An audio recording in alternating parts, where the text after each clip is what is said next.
Mimi, Samia Suluhu Hassan. At exactly 10 a.m. this Monday, Dodoma will come to a standstill. Roads blocked, drones in the air, and soldiers forming a steel ring around the Dodoma military grounds. Inside, President Samia Suluhu Hassan will take the oath for her first fully elected term. In a ceremony closed to the public, the 31 million Tanzanians who voted for her, boycotted by ex-presidents and shadowed by days of unrest. This isn't just a swearing in, it's the climax of an election that has left Tanzania in silence and the region on edge. It is official. The Independent National Electoral Commission declared Samia Suluhu Hassan the winner of Tanzania's 2025 presidential election with 97.66% of the vote. Out of the 37.6 million registered voters, authorities claim 31.9 million ballots were cast. Dr. Samia Suluhu Hassan, representing the Chama Cha Mapinduzi CCM party, received a total of 31,913,866 votes in the most recent presidential election. This remarkable number of votes, which was officially recorded and confirmed, is equivalent to 97.66% of all valid ballots cast, reflecting a decisive and overwhelming victory for Dr. Hassan and her party. But opposition parties call it fiction because the main challenger, Chadema, was barred from the race and its leader Tundu Lissu remains in detention on treason charges. Protests have since gripped Dar es Salaam, Arusha, Mwanza and Zanzibar, despite a nationwide internet blackout and the arrest of activists and journalists. And yet, come Monday morning, the country witnesses a perfectly choreographed display of order, a state victory narrative in full control. From the streets of Kariakoo to the shores of Unguja, the message is clear: stay home and keep quiet, government says. Tanzania is effectively under an undeclared state of emergency.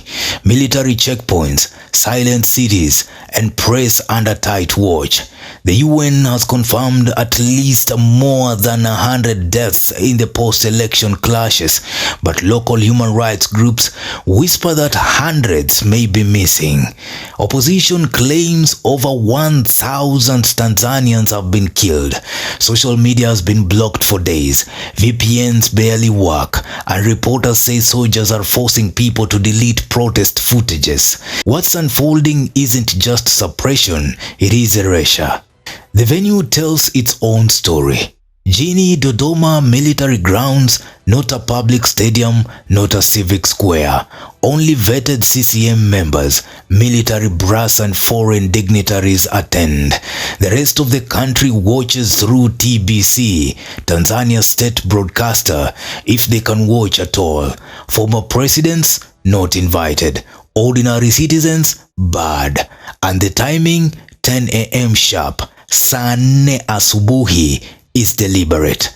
A morning event to minimize risk, limit crowds, and project total control. Even the sky over Dodoma is patrolled by surveillance drones, according to local reports. Suluhu's victory speech was brief but telling. Tanzanians have spoken decisively for continuity, she said. And then came the line that echoed across the continent: peace will be maintained by all means necessary. Matukio yale yaliyofanywa maeneo hasa kwenye miji ya Dar es Salaam, Arusha, Mwanza na Mbeya na Songwe, kwa vyovyote vile hayakuwa yakiungwa mkono, hayakuwa yakiungwana na ya kizalendo. Mzalendo hujenga nchi na sio kubomoa nchi iliyojengwa kwa nguvu na jasho la wananchi. Serikali inalaani na kukemea vikali matukio yale. Nalotaka kusema hapa ni kwamba kwenye suala la usalama wa nchi na taifa la Jamhuri ya Muungano wa Tanzania hakuna mbadala, bali ni kutumia mbinu zote za kiulinzi na kulibakisha taifa likiwa salama. That single phrase has defined the mood of this inauguration, because peace in this context means obedience, and continuity means consolidation of power, repackaged with a softer voice but the same machinery. CCM. Across the border, Kenya is watching carefully. President William Ruto has not confirmed attendance, and that silence is political. Showing up risks legitimizing an election the world sees as predetermined. Staying away risks alienating a key EAC partner. It's a diplomatic balancing act, one that underscores the growing unease in East Africa. Meanwhile, social media across the region, from Nairobi to Kampala to Kigali, is flooded with one question. When leaders win with 98%, who really lost? It's a rhetorical question with a regional echo. Let's put the 97.66% in perspective. It's not an election result. It's a declaration of dominance. By locking out opposition parties, controlling media narratives, and militarizing streets, Tanzania has staged what some analysts call an election of confirmation, not competition. And yet, beneath the fear, resistance simmers. Leaked footage from Mwanza and Arusha shows protesters chanting haki si ombi, tunataka inchi yetu. Justice is not a request. That sentiment may be silenced, but it hasn't disappeared. Monday's swearing in lasts less than 2 hours, but its symbolism will outlast the ceremony. No opposition, no former presidents, no public.